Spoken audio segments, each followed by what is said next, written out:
Hello, you beautiful degenerates, and welcome to Links and Locks, the Action Network's golf betting podcast, presented by Bet365. I'm your host, Roberto Arguello, and I'm excited to be joined by Nick Bretwish and Spencer Aguiar to break down this week's Shriners Children's Open live from TPC Summerlin in Las Vegas, Nevada. Fellas, excited to get to the third event of the FedEx Cup Fall. We had a couple close misses last week, Spencer most notably with Ben Griffin, who somehow lipped out on the 72nd hole. I don't know how that happened. Luke List, of all people, made a putt to win in the playoff. And Carl Yuan dunks his approach shot on the 71st hole, bogeys the 72nd hole to avoid what would have been a six-man playoff had he made it.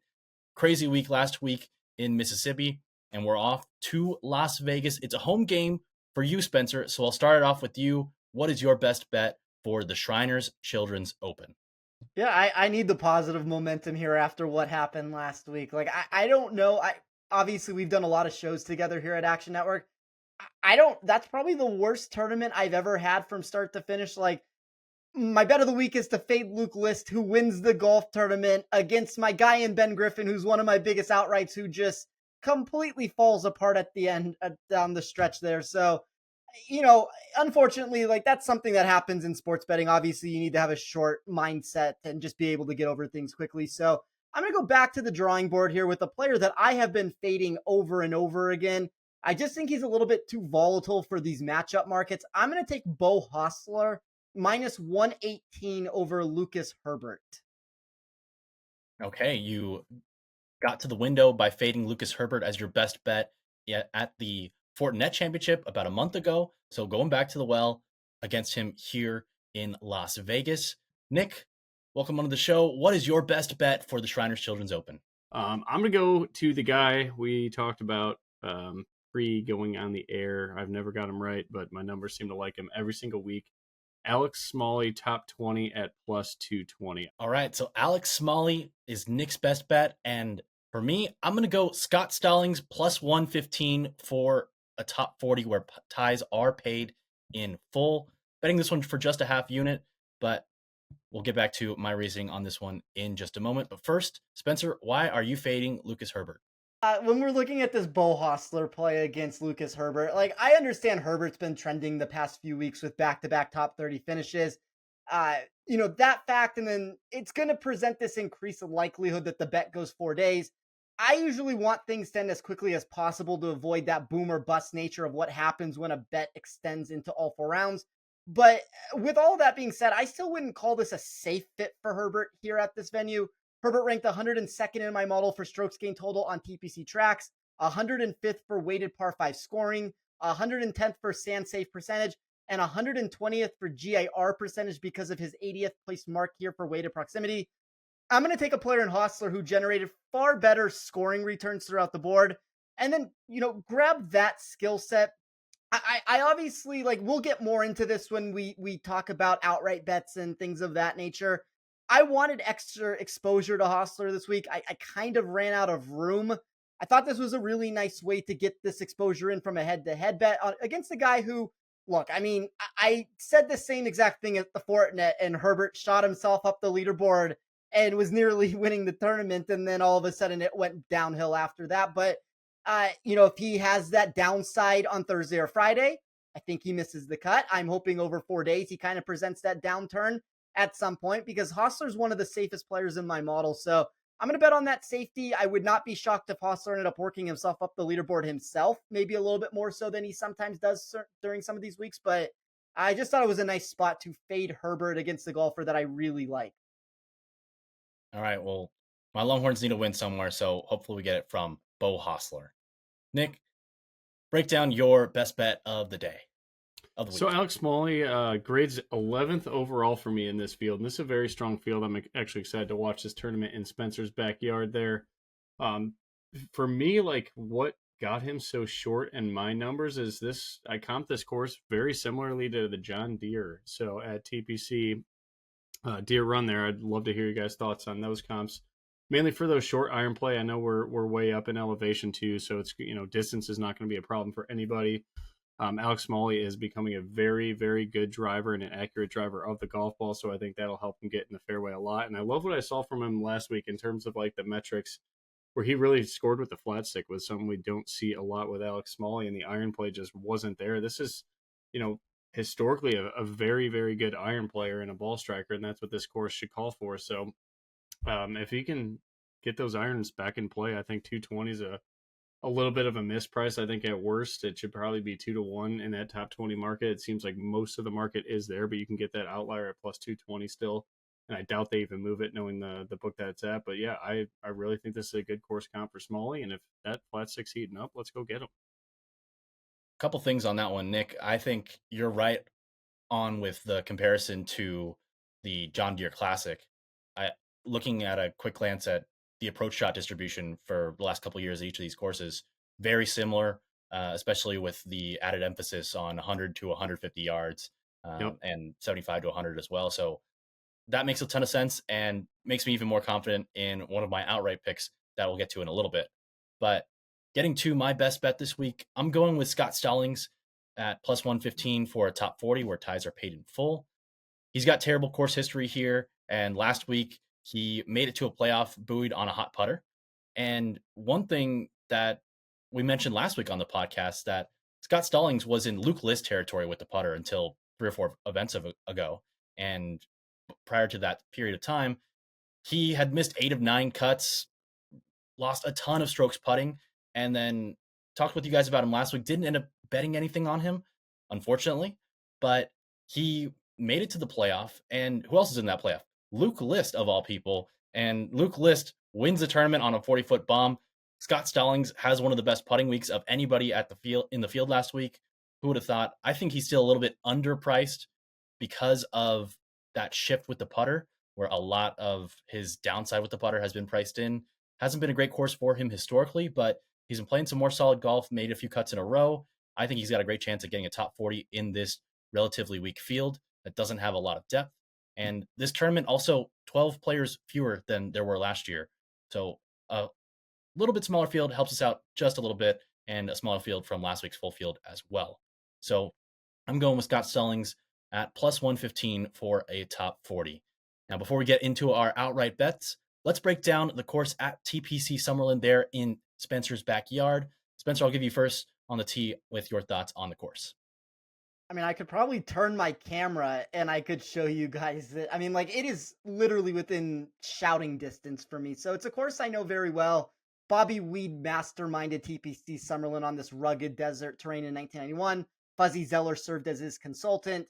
You get this course where you get the beautiful Las Vegas scenery. It encompasses the venue that meanders through arroyos and canyons, generates this fun landscape for golf that does have random pitfalls looming.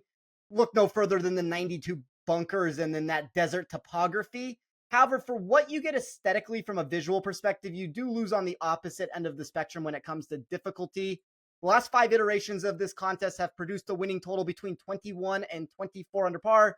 I talked to Jason Sobel on the Gimme. He was saying that he spoke to Taylor Montgomery. The course is supposedly going to be a little bit firmer and faster this go around. I've heard this answer, like, honestly, for 5 years now, to where I hear it's going to be more difficult, and you continue to get this venue that we're reaching into this 20 plus under par range. Until I see something different, I don't necessarily want to trust that. You obviously have some wind if you want to look to 2017. There was a 9 under par winner there. That was ravaged by those gusts. It's always somewhat prevalent in Vegas. It's maybe not quite as much as I see Nick with the Blackhawks there representing them. Maybe not quite as much as Chicago would be, but Vegas gets some gusts. That's kind of the one thing that people don't realize about here. I don't think it's going to be. It's been very calm, cool, collected over the past couple weeks. I've noticed on many podcasts here at Action, these birdie shootouts can sometimes provide a headache for us numerically when we try to assemble our research for the week. I will say the one thing that I did like about this track is that despite it being one of the most accessible stops players do get all season, the scoring dispersion marks for putting do tend to be at or below the PGA Tour expectation level. I ended up weighing a decent amount of how someone produces when given this slow plodding tempo. It's a little bit quicker than maybe I might need to adjust my model on Thursday if we see quicker greens than what I modeled for. But I think golfers who can take advantage of their tee to green game should have an advantage over the field. Nick talked about this. With this being desert golf, the ball's going to travel for everybody. you get a 13-yard increase in expected total or driving distance. I think the driver finding the fairway is actually more important here than it is on a lot of weeks. I have a total driving stat inside of my model. It was weighed more towards accuracy than distance. And that's an interesting return for a course that does have that increase for distance. Nick, anything else you'd like to add on from your analysis of TPC Summerlin? No, not really at all. I'm happy to hear that Spencer kind of weighted a little more towards accuracy than distance, as did I. I think that elevation kind of levels the playing field a little bit, but still, longer drivers of the golf ball are going to be even longer now. So, yeah, for me, I want just excellent ball strikers and guys that can really control those short irons, and that's what kind of led me to Smalley and a couple other guys we'll talk about here in a minute. Somewhat similar to last week, where there was another emphasis on 100 to 150 yards on approach. So maybe we'll see a bit of a similar leaderboard. Last week, very pure Bermuda grass greens. This week, bent grass, which is always very pure. So looking forward to seeing how low these guys can go this week. And let's figure out whom we bet on to go the lowest. Spencer, get us started with your outright card, please. So some of these numbers I got early on Monday, they've moved ever so slightly in spots. I think where everybody's at right now, I don't think there's been a movement. Obviously, you'd have to adjust your exposure a little bit with the units. I don't think anybody's moved so much so that they've been taken out of the value range for me. I actually thought this was a good outright betting card. A lot of value in a lot of different spots that we're looking here. I started with JT Poston at 35 to 1. The output in my model for Poston was extremely boom or bust. The statistical data loved him inside my sheet. We saw that with Poston ranking first for strokes gained total on TPC courses over the last year, first in strokes gained total over the past 24 rounds of all golf played. He was also first in strokes gained on easy scoring venues with soft greens and strokes gained on bent grass surfaces. The course history does have a mixed bag of expectations because of the lack of consistency. He's missed 4 of 7 cuts since 2016 at this venue, while only producing one finish better than 20th place. I think it's been confusing as to why he's lost strokes off the tee in 6 of those 7 starts when his accuracy should play well at TPC Summerlin. The one time he didn't lose, I do want to note that he ended up in 4th place in 2017. So it's not as if there isn't an upside present at this venue if he can continue this scorching pace that he's produced of 7 consecutive made cuts that has seen 6 of those finishes land inside the top 25 since the John Deere Classic. I'm going to bet on the 59 spot expected improvement in weighted proximity that he receives here, and then just hope that that driver can be good enough to propel him up this leaderboard. I took Adam Schenk at 40 to 1. That's also moved, unfortunately, more into 30-run range. I think Schenk is a sub 30 to 1 golfer in this field. I like, if we want to talk about Poston for all his recent high-end results, Schenk has been very similar in many of those areas. 4 top 7 finishes in the last 7 starts. That should show that he's very close to victory. And then it won't hurt matters that he's generated 5 top 27 finishes at this venue in 6 years. I think he's flirting with his first win. As I said, my model had him sub 30 to 1. He was one of the better values in my model I had when he was at 40. Don't think it's quite as good now with this number moving. Be sure to shop around, but I think this is a nice course fit for Adam Schenk. Took Eric Cole at 40 to 1. Roberto, you and I specifically, we have talked a lot about Cole over the past few months. There is this massive difference in my model when he's sub 30 to 1 and when he eclipses 30 to 1. There may be, and I think that we're starting to see it ever so slightly, this lack of weekly upside because of his driving totals. It's hard to win a tournament when you rank outside the top 110 of 186 qualifying players on tour in both distance and accuracy. That's not necessarily a good thing, but I'm going to bet on the robust numbers inside of my sheet in other areas that place him first in this field for weighted strokes gained total. That was an extremely intriguing return since it still accounted for nearly 15% of that total driving total that graded him 80th this week in the field. Took Adam Hadwin at 50 to 1. I'm concerned with Hadwin's ownership when we look at DFS contests. Obviously, you see here 3 top 10 finishes at this tournament over the last 4 years. I'm still determining how much I love playing him in that area since he's lost negative 3.24 shots per start on average tee to green over his past 5 tournaments. That's a negative. I just think in the outright market, I'm always going to take a swing on the upside data for a golfer when they find themselves posting a 2-year running total that landed 6th in weighted strokes gained total and 10th in weighted scoring. Took Sam Ryder at 90 to 1. That moved almost immediately. I tweeted that out that there was a rogue number in the space. It dropped into the 60s very quickly after that. This is a golfer who's had a crazy shift in data here the past couple months. The irons were not what they are now. Now all of a sudden he's one of the best iron players in the world. The putter was one of the best putters in the world. He's gone south in that area. I'm just going to hope that what we have seen with the iron play of him landing between 4.2 and 6.4 shots with his irons in 5 of his last 6 starts with those numbers. I think that's a really nice potential here for him to make a run up the leaderboard, especially when you look at these slower bent grass surfaces that did see him get an 89 spot improvement inside of my model if we just compare that to his last 24 rounds. So maybe the surface change can be really good for him there. And then I wrapped up everything with Chad Ramey at 125 to 1. I'll talk about him a little bit more as this show goes on in a different market. Anytime you get into this territory, I kind of always think that these are better placement bets. We can have a discussion how this is maybe not the greatest placement board any of us have ever seen before. I do have a bet on Ramey that I'll get to in a little bit, but really steady numbers in my model. There were only 8 or 9 players that graded inside the top 50 for me in every single category that I ran. He was one of them. You have the back-to-back top 28 finishes at this course, the consecutive top 19 finishes to start the fall season. I think there's a lot of good data trending for him here. So I couldn't ignore the number. I don't know if he necessarily wins here, but at the price, I'm kind of willing to take a shot on it. I think we're going to have a lot of overlap when I share my outrights in a few moments, but I'll give Nick a chance to react to your card and share his outright picks first. I love it. I love every one of them. I was very close to getting a JT Poston, but if I obviously bet Alex Smalley in the outright market as well at 50 to 1, I believe is the best number out there. But if I took JT Poston, I didn't have room for one of my favorite outright bets.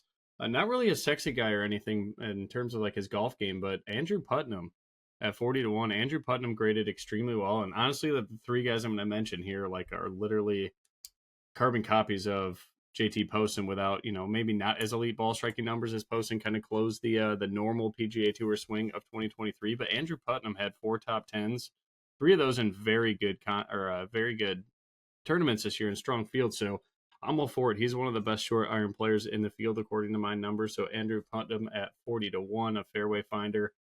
Then I've got Nick Taylor at 70 to 1. Kind of a mixed bag with him. He's kind of like lights out or he's just out. So I'm glad I got 70 to 1. I had him priced at 60 to 1. So I got 10 points of value on Nick Taylor, but very similar to what I saw in Putnam. The short irons are there. He's going to be a fairway finder, which Spencer and I seem to value a lot this week. And then the last play for me, I love this guy. I always seem to play him in DFS. I don't ever get him right either, but I love the form for Mark Hubbard. Seems to be like another, poor man's JT Poston in terms of like his game makeup and everything like that. Looked great last week. Good to start the fall swing. So I'm riding guys in good form that are striking the ball extremely well. And that price, I believe, was 55 to 1, and that is still out there. So recap here of Alex Smalley 50, Nick Taylor 70, Mark Hubbard 55, and Andrew Putnam 40. So if I did take Poston, I would have had to take Smalley off the card there. So I decided just to ride my boy Smalley, and maybe we could make a move on JT Live or something like that. But we'll see. All right, I've got a card with a lot of guys from both of your outright picks. So starting off with JT Poston, Spencer hit the nail on the head with Poston ranking first in his model for several key different categories, but a couple other things to keep in mind. He's 39th in the FedEx Cup standings, which means he doesn't have to play a single event in the fall. Nothing will affect his status for next year. So this stands out as a spot for me where JT Poston knows he's there to win, and anything else isn't really going to move the needle for him this week. And he's a streaky player, so we're paying a premium to get him at this number at 30 to 1, but I'm willing to pay for it while he is riding the wave. And then I also bet Mark Hubbard. Didn't bet him last week. I bet him basically in every other Potter's kind of track over the summer. So, of course, the one that I missed was the one that he almost won. And he was playing the best out of anybody for about 13, 14 holes on Sunday. Looked like nobody wanted to win that golf tournament. Everybody was thrown in reverse, and he was 6-7 under par. And then he 3-putted from 15 feet on one of the last couple holes and just absolutely threw it away, kept missing 10-footers for birdie. I think that experience will serve him well going forward. And at 55 to 1, I'll take a chance on him as just one of the guys who is elite in this field on approach. I also bet SH Kim at 75-1, more of an upside play. His putter's hot, and at the Fortinet where he finished second, he showed that he has the all-around game to contend. I think this is just a number play. Sam Ryder, 75-1, bet on him last week outright. Also had him first round leader, and through 15 holes, he was 7 under par, tied with someone else who was already at 7 under from the morning wave. And Ryder was minus number to be the first round leader. And of course, he bogeyed 2 of his next 3 holes to finish at 5 under. And I believe Henrik Norlander ended up at 8 under for the first round lead. So no money from Sam Ryder, even though we got pretty close last week, but I'm willing to be hurt again. Spencer, you mentioned his approach play being stellar, and he's also second in your model in strokes gained putting as far as slope and or soft bent grass goes. So love Sam Ryder's upside. I'll keep riding with him. And then Akshay Bhatia, this one, a play on his off the tee and approach play, being able to spike. The question is, can he putt? Well, Luke List won last week, so crazier things have happened. I'll bet Bhatia at 90-1. Eric Van Rooyen, a guy whose approach game is really trending, was really down in the dumps, but now it seems that he's figured it out. One thing he hasn't figured out is his short game. He's lost strokes on around the green play basically every tournament the whole year. He's got a high ceiling, and I think his game is turning around. So I want to bet him in upside markets. So maybe a top 5, top 10 might be the better way of going about this. But at 100-1 in this field, I will sprinkle him at 100-1. And then finally, for the pod, I have placed a wager on Webb Simpson, 120-1. Gain strokes on approach in 10 straight Shriners. Win here in 2013, 7 top 20s. I think he's gotten longer over the offseason, been working on some speed training, and second in this field within 100 yards, and I still trust his wedges overall. So give me Webb in Las Vegas, where I know he's not going to get into any trouble for us. Roberto, just very quickly on that, this is what people are not taking into account right now. This is like a home game for Webb Simpson if I go out to the golf course. The support he is going to have, like whatever if you're running he's going to file a restraining order. Well, I might have to get past the restraining order that is against me right now for him. But if he sees the support and he's playing well early, it's going to move up the leaderboard now. If the opposite and he starts playing poorly, I might be escorted off the property. But you have to love Webb in Vegas with me at the golf tournament. Oh, that's great. I mean, he is a great short iron player, and if he's getting longer, he couldn't get shorter. That's pretty tough to do, but it's not a bad number. I love that you're on EVR. I looked at him for a while. That's a guy. I feel like he had a lot of hype a couple years ago. Maybe it was just because he was like the early adapter of joggers on the golf course, and now a lot of people do it. But like EVR's got game, we know it, and I love to see those numbers. He's a great driver of the golf ball. It's not always going where he wants it to, but he could pound it, and it's starting to just the ball striking in general is certainly ticking up. I looked at him for a while, and then again with Poston, the John Deere winner. So I love that you guys are both on that. That's kind of what led me to Poston to begin with, but ended up elsewhere. But yeah, I don't hate the number on Webb. I feel like you two always find a way to get me to look twice at him, but he was so bad last week. I think that's just who he is. My best bet at the Fortinet was in a matchup against Webb, so he's already cashed for me. If he cashes for me again, we're set on Webb for a while. I love that you say he's not going to get in any trouble. There's no way Webb just, he's not going to Hakkasan and having a wild night in Vegas, so he should be well rested and ready to go. I've got a couple other random notes.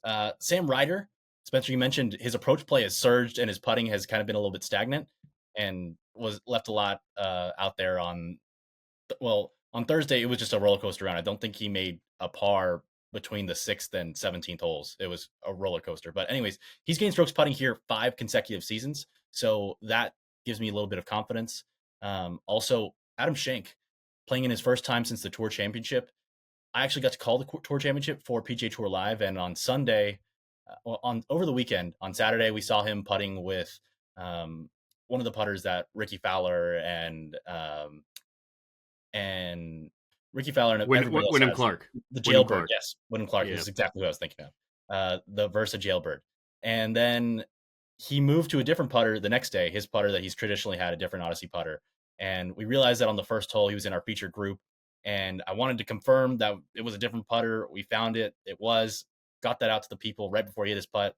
Nails a 40-footer on the first hole. Knocks in another 20-footer on like the second hole. And then I think he holed out from 120 yards on the third hole. So Adam Schenk rolls in here with momentum, had a crazy round. I think he cashed his biggest check ever at the Tour Championship because he's never won on the PGA Tour, but that top 10 in the Tour Championship helped him out a lot. Shout out to him. I think he's a new father.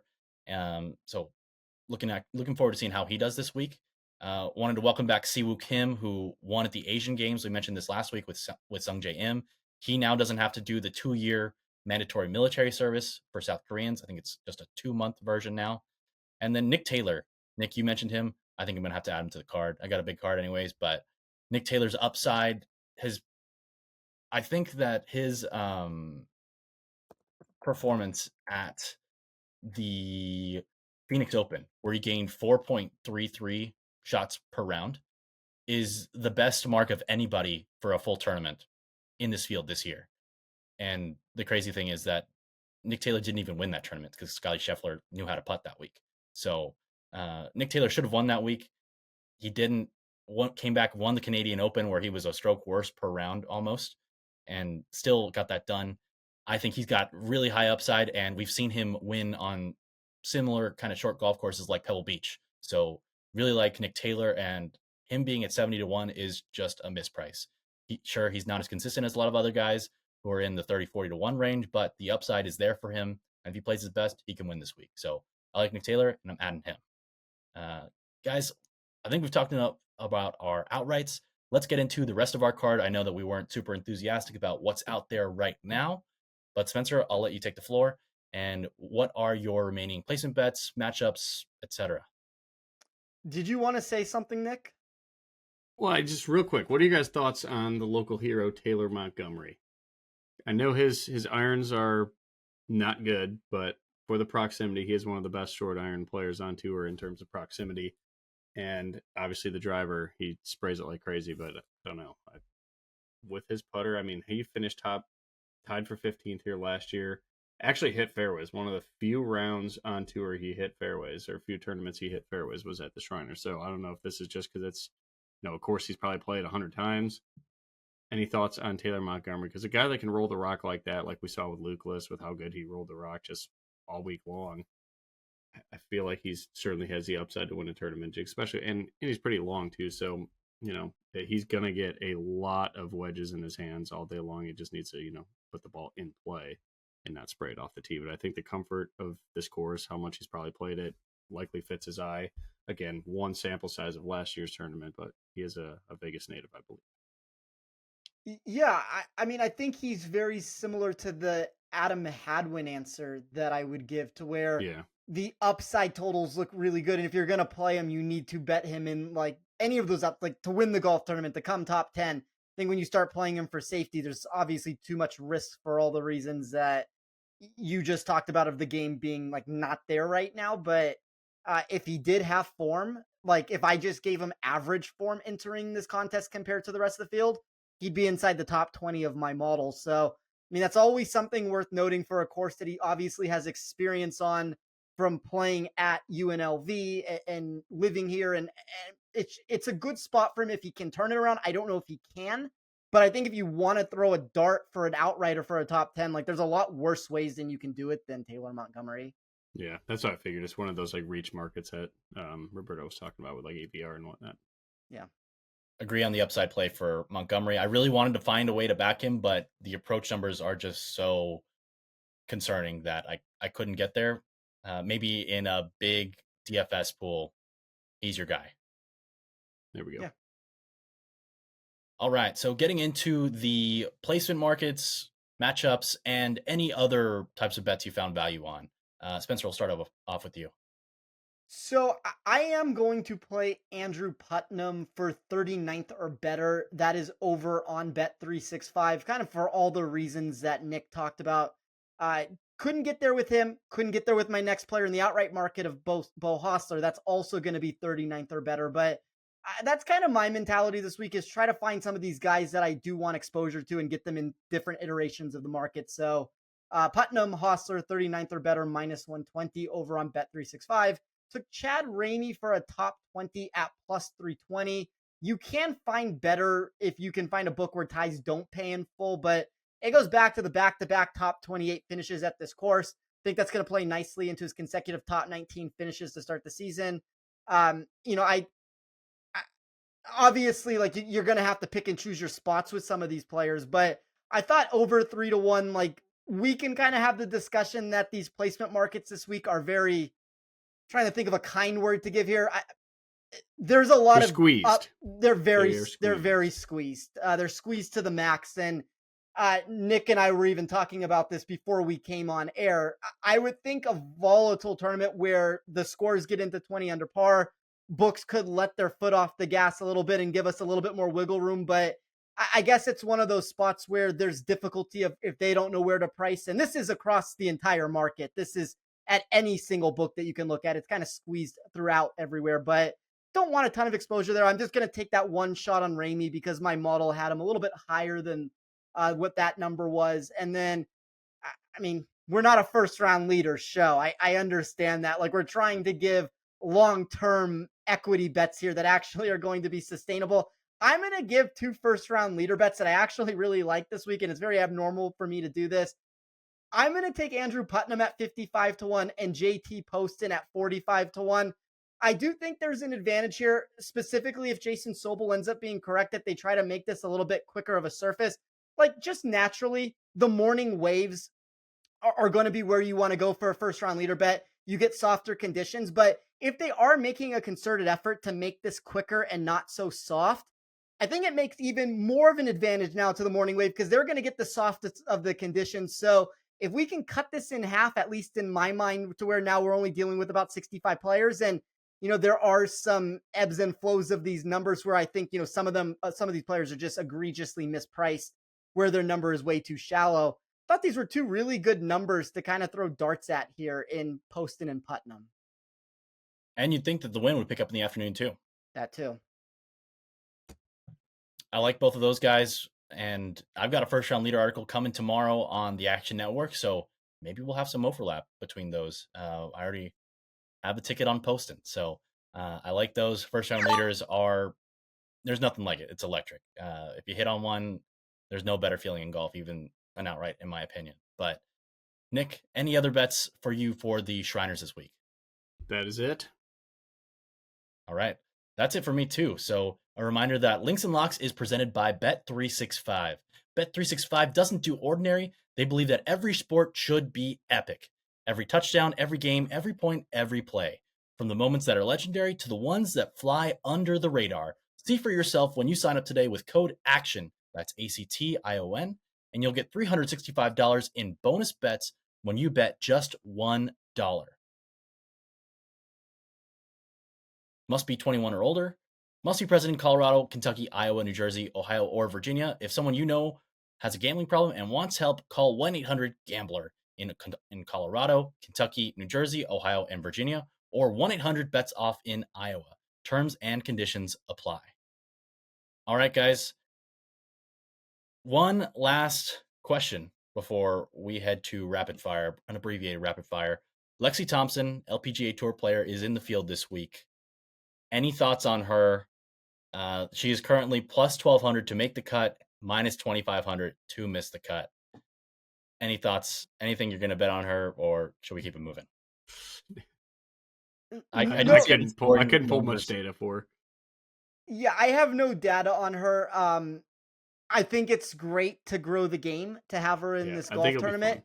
I think that beyond anything else, no matter if she succeeds, and I think she's already succeeded by just entering the tournament, but I'm talking about success of like making the cut. Whether she makes the cut or she doesn't make the cut here, this is a win in really any way that you want to run this. It's good for the game of golf. It's good for young girls out there watching, young children in general that are watching this, and it's an exciting thing. Like, she deserves to be in it, and we should have more of these opportunities. Like, if we're gonna throw, I don't want to just throw random names out there, but there's a lot of players who get these invites that maybe don't necessarily belong. She's going to bring eyes to this tournament. Like, she's going to generate traffic. People are going to come out specifically to watch her play. It's going to be well worth the money for her being in this event. So, I mean, kudos to the sponsors and to the Shriners and for everybody involved with that. Yeah, I think it'd be awesome soon in golf, whenever they can get around to it. But like playing a big prize pool tournament and get a lot of the stars in the LPGA and the PGA Tour, Live, whatever, and play some alternate shot.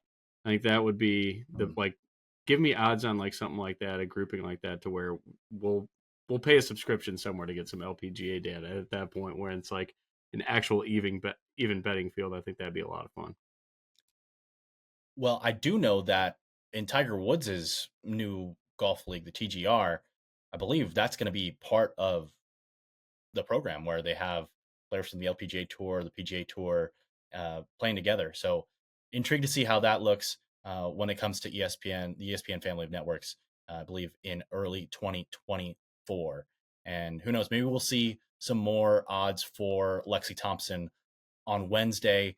There are no like over unders in as far as her finishing position or first or second round score. So maybe we'll see something with value. And of course, be sure to follow everybody here on Twitter or X to see if we make any moves there. All right, going to our rapid fire segment.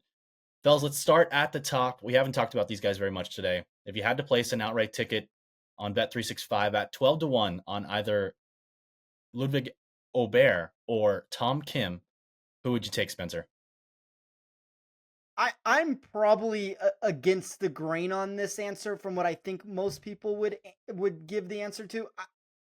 I'm not fading Aubert. I want to make that clear. Generational driver of the ball, the short game, the proximity numbers are improving for him. Everything is brilliant.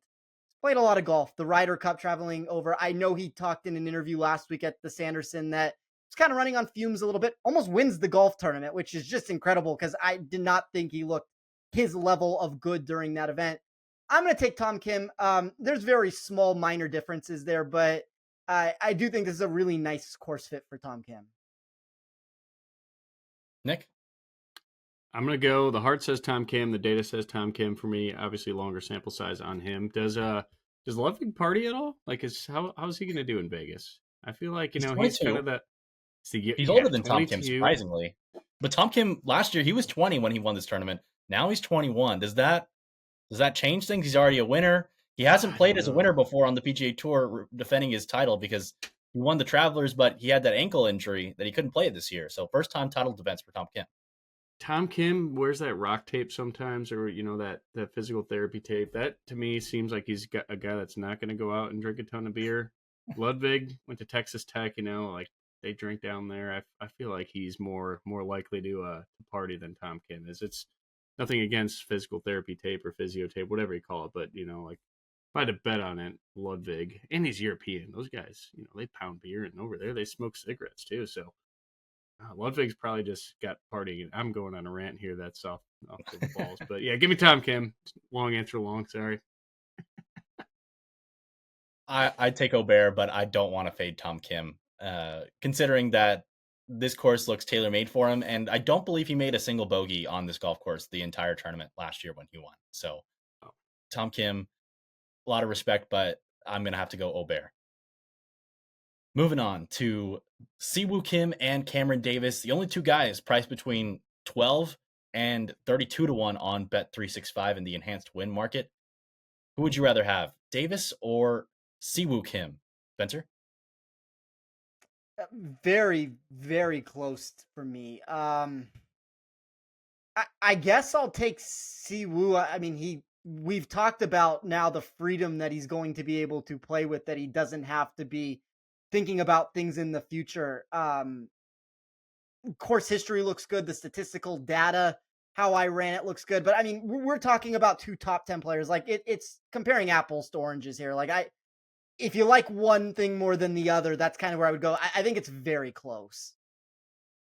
As much as I love Siwoo, he is like one of Spencer and I's guys. I think you too, Roberto. We always kind of get on the Siwoo hype train. I'm gonna go with Cameron Davis here. He was just so damn good driving the golf ball last year.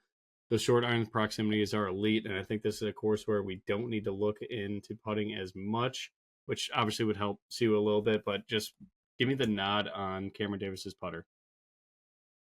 I think these guys are super consistent. The issue for me with Siwoo is obviously the putter. I don't like that he's not good at putting. I don't like that how he does it with the broomstick, but my choice is still Siwoo. I love him that much. That's fair. All right, moving on. Gonna try to find some guys we haven't talked about much. JJ Spawn is priced at 32-1. Tom Hoagie's 35-1, and Vincent Norman 38-1 outright at Bet365. If you had to take an outright on one of those three guys, which one would you rather have, Spencer? Probably Spawn for me. He leads the field with 22 consecutive rounds of shooting par or better. Been very good here. Multiple finishes inside the top 15. If you look at that 2017 tournament from him and Hostler shared the co-lead entering Sunday. That's the event that the wins ravaged everything. They had a 3-shot lead on Tony Finau, a 4-shot lead on Patrick Cantlay. One, I think, Spawn shot a 74. Hostler shot a 73. Patrick Cantlay propels himself up the leaderboard and wins the event. But, I've talked a lot about Hostler and Putnam being the two guys that were the closest to miss my outright card. Which would be the two closest? If you want to add a third name that was kind of fringe for me that couldn't really figure out how I wanted to get exposure to him, but I do like him this week, it would be JJ Spawn. All very valid points. I like that. Nick, what about you among those three?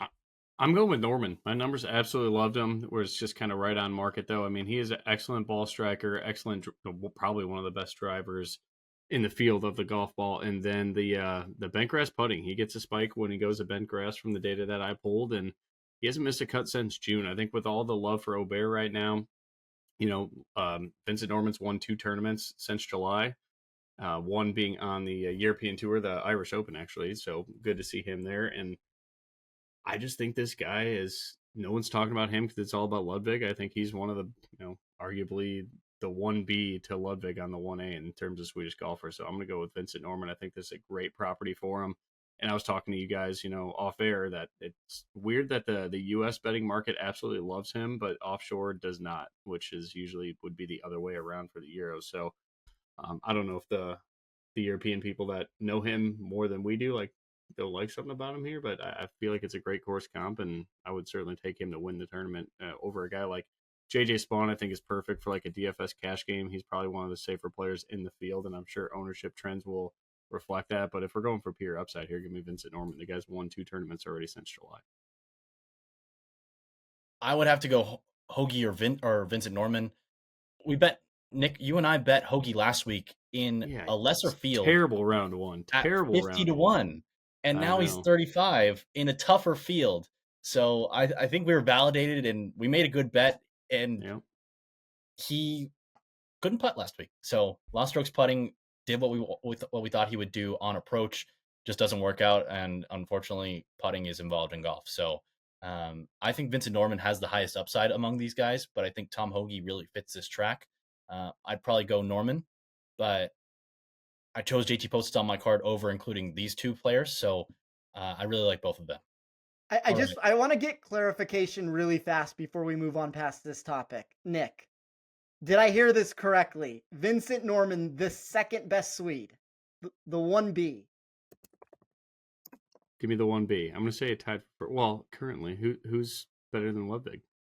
Well, not better than, maybe Alex Noren, but that's where I'm going. Oh, yeah. Noren was 1C. They're all, it's apples, oranges, and grapes comparing them all. So there you go. But no, I love Norman. I think the upside's there, and no one talks about him, so he's got a lot less pressure than Ludwig does, and there you go. My model also liked him. See, the problem is, I don't know which Swedish player I would want to go with, but I looked at that market because I was trying to figure out a way if I could take on Aubert. You were just trying to get Noren action. Well, maybe that's what it ended up being. I kind of like there's a top Nordic market on a book out there where I think Aubert is plus 140, Norman was plus 330, Højgaard plus 360, Noren plus 650. Didn't really have value on any of those numbers. Decided to pass on that, but I did look at it out of curiosity. Højgaard is getting a lot of love.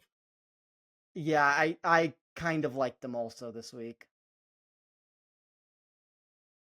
Would you rather have a ticket on Højgaard or Davis Thompson at 50-1? Højgaard. Probably Højgaard.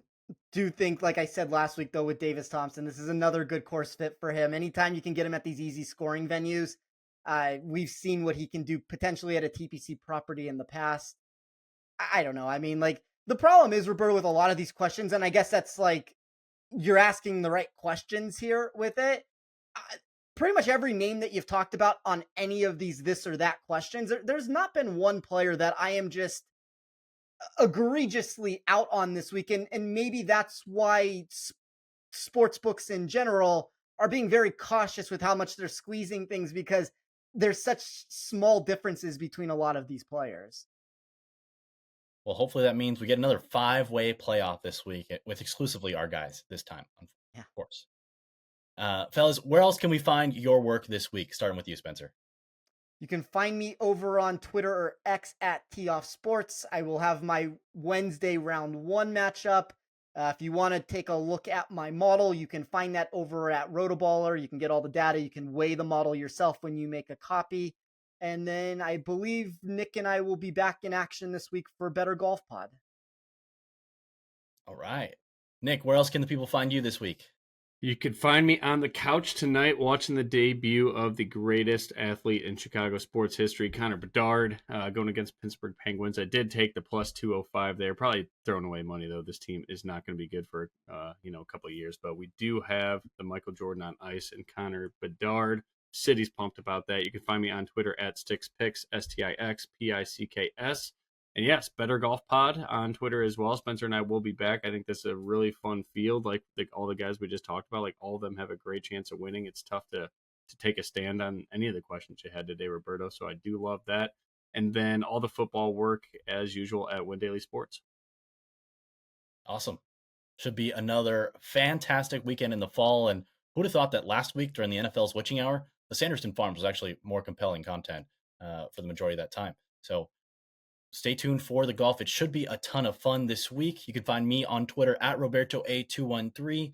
I'll also have my first round leader article on the Action Network app and website tomorrow. So be sure to check that out as well. I want to give a big thanks to everyone who makes this podcast possible, especially our executive producer, Matt Mitchell, and our producer, Noah Niederhofer. And thanks for everyone for tuning in to our Shriners Children's Open tournament preview. And here's to hoping you hit the green out there in Spencer's backyard in Las Vegas, Nevada.